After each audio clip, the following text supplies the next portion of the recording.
I'm the nostalgia critic. I remember it so you don't have to.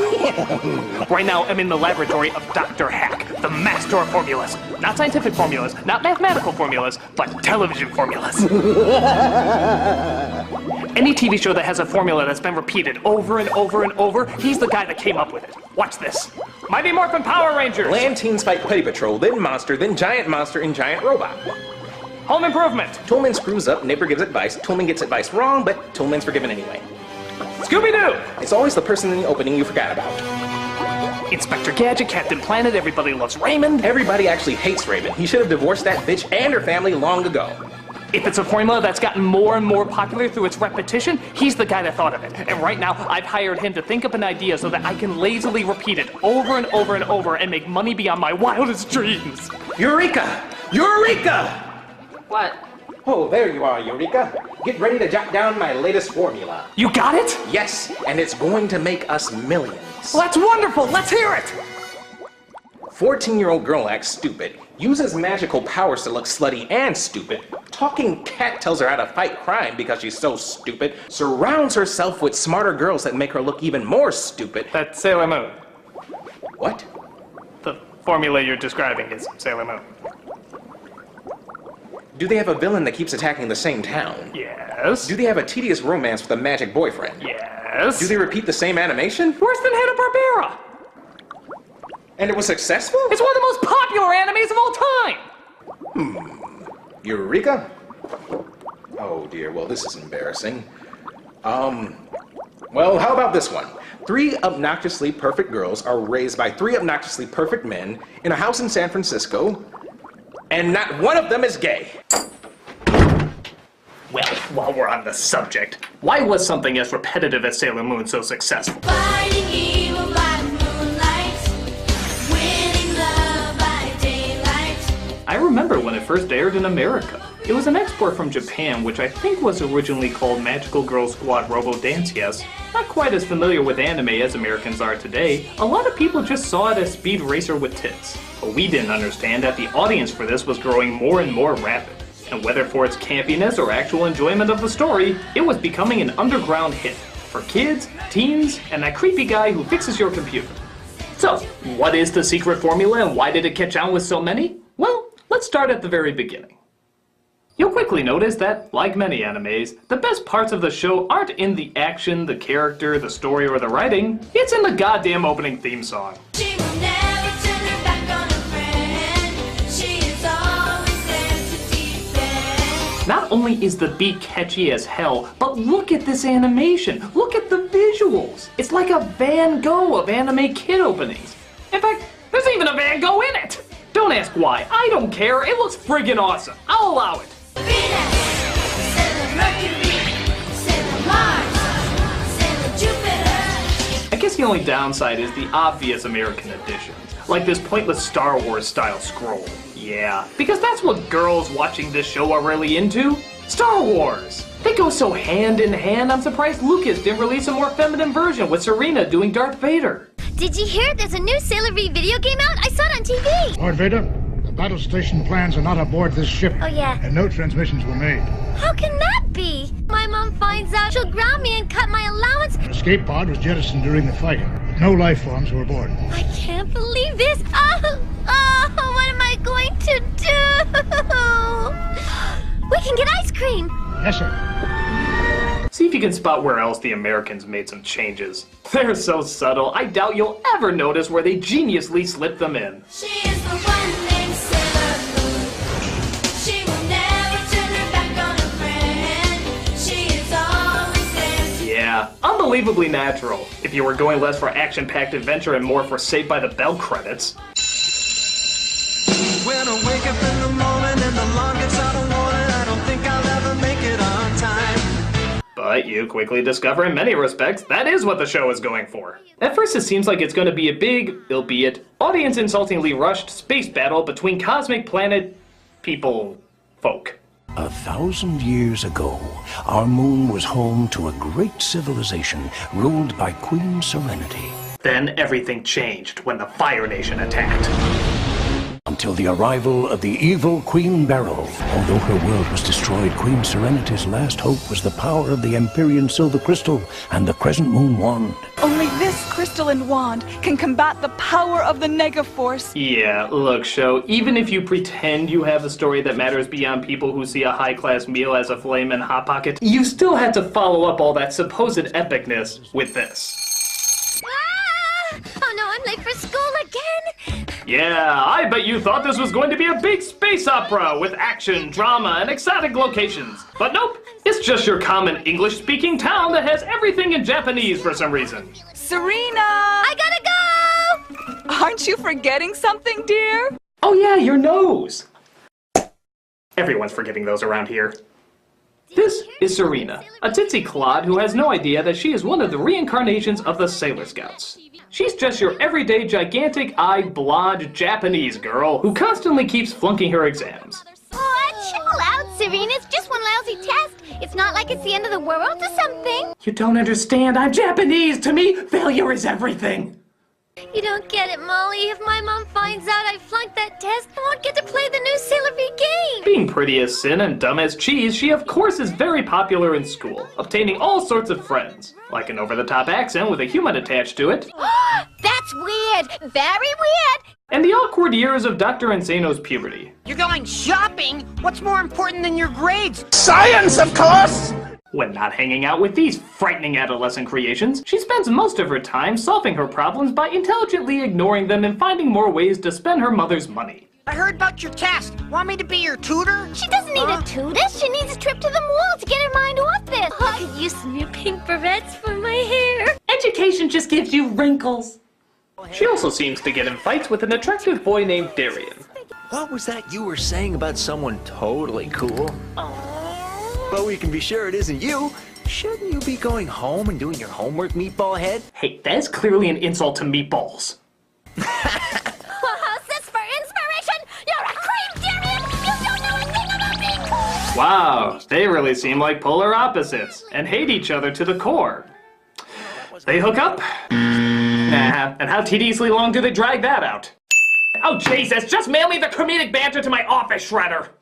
By the way, here's a confusing scene. We see her walk by a poster of a young girl dressed exactly how she is dressed. Like it's from a movie or a show or something. I wish I could be like Sailor V. She's so beautiful and smart. Something exciting's always happening in her life, not like mine. So, what? A movie or TV industry got wind of this idea that coincidentally is exactly the same as what's going on right now? Does that mean that something like Transformers is a true story then? Because to be fair, my car has been giving me dirty looks.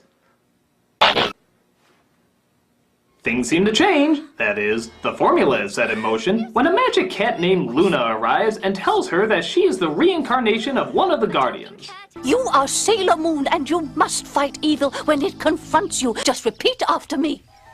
Moon Prism Power. Moon Prism Power! And of course, this gives way to the famous transformation scene. The tiara, the boots, the nail polish, later covered by gloves, so that was pointless. And of course, the miniskirt. The mini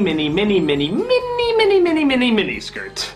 Yep, the costume choice that in no way enables her to fight better, but sure does force her to squat a lot. Okay, so take out the fact that's obviously in no way battle armor. Take out the fact that's obviously fan service. Take out the fact that just like He-Man, somehow removing more clothes bizarrely disguises them. Though to be fair with both these outfits, is the face really the first thing you're going to be looking at? Take all that away and just tell yourself, this obviously sexualized transformation that takes up a solid minute in each episode happens to a 14-year-old girl. Yeah, forgot that for a second, didn't you? The girls in this show are, and always have been, 14 years old. 14 years old. 14 years old. 14, damn! Years old. Now, before any of you find this incredibly creepy, let me make one thing perfectly clear. The age of consent in many parts of Japan is in fact 13. 13 years old. Now you may find it incredibly creepy.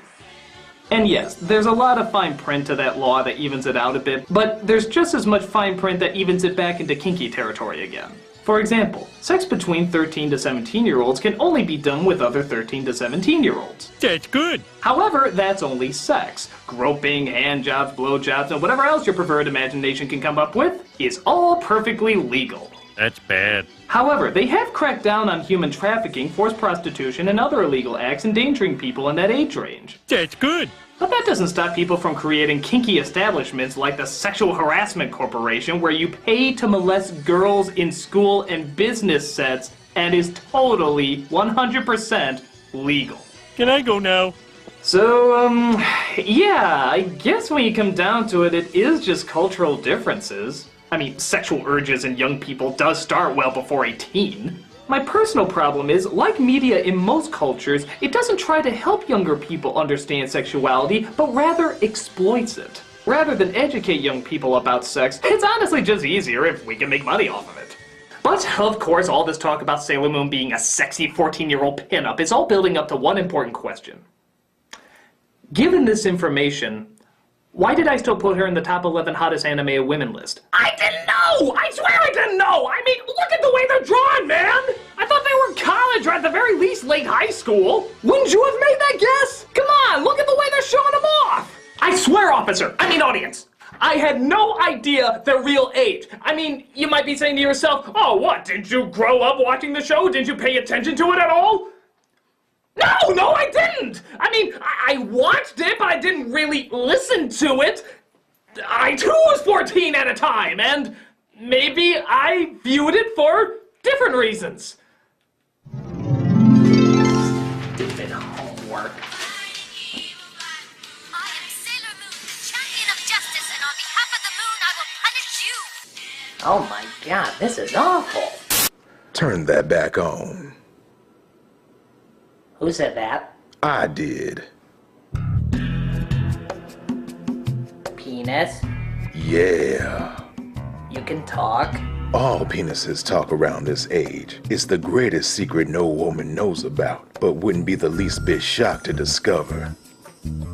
Well, despite what a terrifying discovery this is, I'm still not gonna watch this show. It doesn't matter what you think. From now on, I'll be calling all the shots. You're gonna see everything in a whole new light. What are you talking about? Look at that show again. Looks damn good now, doesn't it? Wow. There's more to this show than I thought. Oh yeah. No! I'm a mentally capable male! I won't let my penis call all my decisions for me! Turn that back on, or I'll shoot where the sun always shines. No, I won't. Excuse me, I have some memories I need to repress.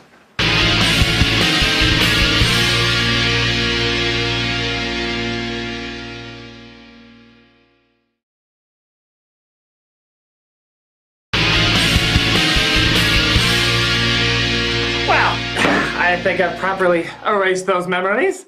They'll be back. Quiet or I'll write another groin shot joke. So Serena seems shocked that she can now suddenly transform. This dream is getting weirder and weirder. I'll never study that hard again. Though weirdly enough, doesn't look the least bit shocked while she's transforming. In fact, I bet she'll keep this exact same calm state every single time she changes, and every villain she's fighting will quietly wait for her to finish before actually attacking. It's the Japanese way. Speaking of which, there actually is a villain in this series, known as Queen Beryl. Yes, because no name is more terrifying than a wooden container that can bring me alcohol. Actually, you sure she's not the hero? She uses her evil minion named Jedite. Too obvious.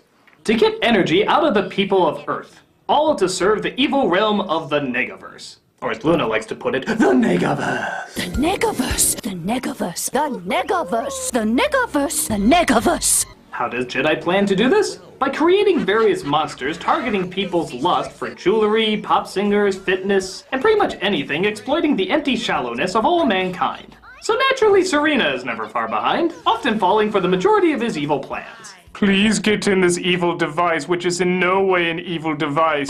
Joke's on you, it was an evil device. But once Luna reminds Serena to use her brain, she goes through her petalicious transformation and is ready to kick ass. I wanna go home! Or cowers in the corner like a fucking scaredy cat. I don't wanna do this anymore! I can't, I'm too scared! Get me out of here now! In fact, the fucking scaredy cat is braver than her! You must fight this evil monster or the whole universe could cease to exist. It's time to become Sailor Moon. Let's go! You have to stand and fight. Be brave. Never running from a real fight. That's exactly what she's doing! She's running from a real fight! Come on, you idiot! Don't pussy out! Pussy up! I think it can also be used that way. Yeah! Well, it'll probably surprise no one that Sailor Moon actually does very little physical fighting in this show. Which is no big shock. If she even raises her knee a centimeter to kick, she exposes her goodies to the world. Which in many parts of Japan, of course, is no big problem anyway. Most of the fight scenes require her being trapped or stuck in something for probably longer than is needed. But hey, anything to save on that action-packed detailed animation that we're just going to repeat anyway. In fact, the one you'll see most often next to the transformation sequence is her using a magic tiara which turns her enemies to dust. Or, in this case, the guy doing the magic act next door comes to save her, then allowing her to throw her goddamn tiara. You must believe in yourself, Sailor Moon. Tuxedo Mask, thank you! Don't mention it. This is Tuxedo Mask, and yes, it is painfully obvious who it really is. But please don't tell Serena, she's not very bright. Others will test you. Do not be afraid. What a hunky guy. He's so dreamy, and not at all like that other guy who I hate so much. Thank God they have nothing in common and are two completely different people. Oh, hi, Clark. Get any new pictures of Superman lately? The magic tiara isn't her only enchanted device, though. She also has a pen that can change her into anything. Wait, what? It's a very powerful transforming tool. It turns you into whatever you want. Well, then what the fuck is she using that tiara for? I mean, they didn't give any limitations or anything. They said she can change into fucking anything she wants. Hey, why doesn't she just turn around and be like, take on the form of Godzilla! Series over! 6 seasons spared! But nope, she uses it just to don disguises. Which really aren't necessary, seeing how all you have to do is throw on a bathing suit and a napkin over your crotch, and apparently nobody will recognize you. And besides, we know she's gonna leave the real fighting to the other Sailor Scouts. Oh yeah, I should probably talk about them. The other reincarnations of the Scouts are found over time, usually in the exact same city and often even the exact same school. So, maybe Jedi should try his evil plans in another part of town. I mean, it's not like the Power Rangers that can beam anywhere. All this show does is glorify how lazy Serena is. Serena, a monster is attacking Tokyo! How far away is that? About 10 miles. Hey, it's just Tokyo. But usually... These other sailors are Sailor Mars, who uses fire, Sailor Jupiter, who uses thunder, Sailor Venus, who uses energy beams, and Sailor Mercury, who uses fucking bubbles! Their personalities are about as on par as, oh, let's say, the Spice Girls. No, that's too demeaning. Let's say handsome. But to their credit, they are the ones who do most of the work. And they're eventually joined by another cat named Artemis. Stop squabbling. And yes, even the other planets over time join the group as well. Ooh, except Pluto. You're not a planet anymore, so, yeah. And to answer your question, yes, every kid snickered like an idiot when they heard there really was a Sailor Uranus. Actually, things got kind of interesting with her character, seeing how Uranus and Neptune were cousins in the show, but not in the Japanese version. No, in the Japanese version, they were a couple.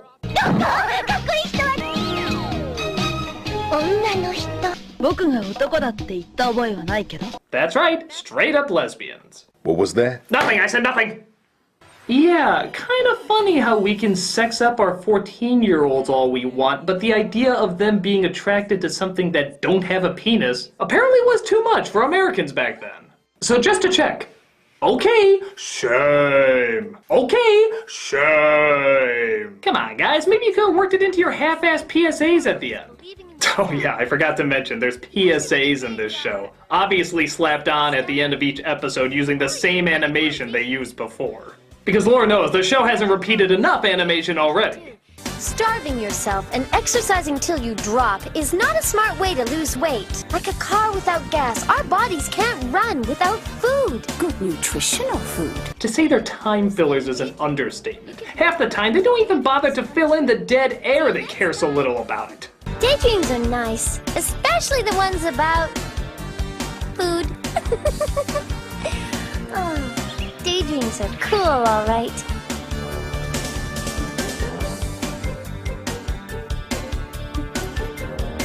But just don't forget about the here and now. Yeah, if they want a more appropriate ending, they go with something like this. Hey kids! A lot of time we get angry letters from your parents because we know our show makes you dumber. So here's our last minute table scraps to try and teach you something in the last few seconds we have. Brush your teeth! Or in the case of the lesbian duo, maybe they can do something like, hey kids! You got boys and you got girls. Pick one! And guys, that's as far as I got. I know there's more characters and more villains, but I specifically wanted to address the repeated formula that got Sailor Moon popular in the US, and why on earth it actually worked. And that formula, as I can figure out, is as such. Serena acts like a selfish idiot. Supportive friends pick up her slack. Barrow rubs Crystal Ball like a boob and sends Jedi out to create monster and/or device to obtain energy, using a marketing tool targeted towards vain suburbanites. One of the scouts discovers the plan or falls for it herself. Transformation takes place via reused sexually confusing animation. Scout or scouts are trapped. Pratt in the Hat seems to get them out and do nothing else. Serena never figures out who he is, uses her magic tiara that she should have used earlier instead of reusing more dialogue footage, destroys villain, and goes back to being an idiot again. So, yeah, just to double check again, why did this work? Perhaps like a lot of other formulas, it knew what to keep familiar and what to keep changing up. It knew it was going to have a villain, but it changed up what kind of villain. It knew it had to involve an interest or product that girls wanted to be involved with, so it had a different one each episode. There was always peril that the girls had to get out of so that you'd feel great by the end when they finally do. Keeping the formula exactly the same, but changing up just the right elements that needed to be changed. So, do I enjoy the show? Fuck no. Does it have an ingenious formula? Fuck yes. Is it bad for kids? Fuck, not really. While the Serena character is an annoying airhead, I will give her credit that she does at the very least have a character. It's not one that I like, but at the same time it would have been easy just to make her a pretty face with no personality. But she clearly does have a personality and goes to big extremes. And they do make her look strange and bizarre just as much as they do make her look pretty half the time.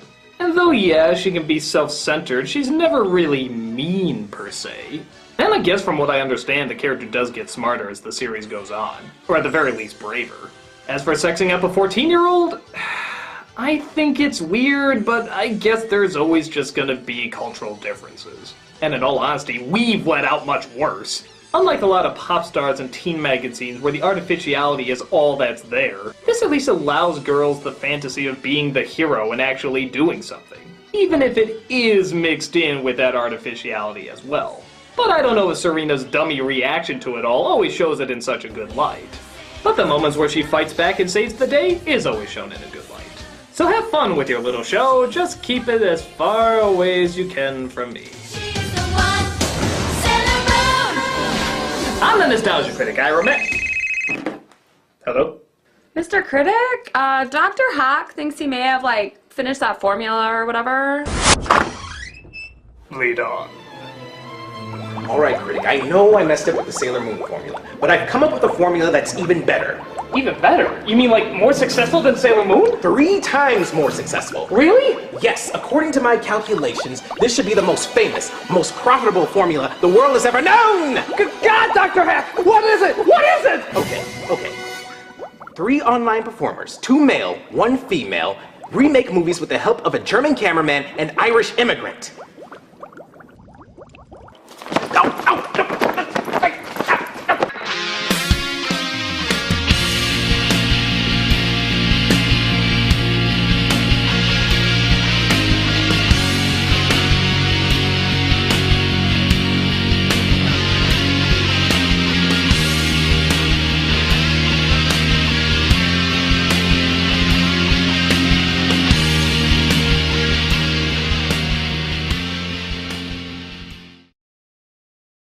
the Negaverse.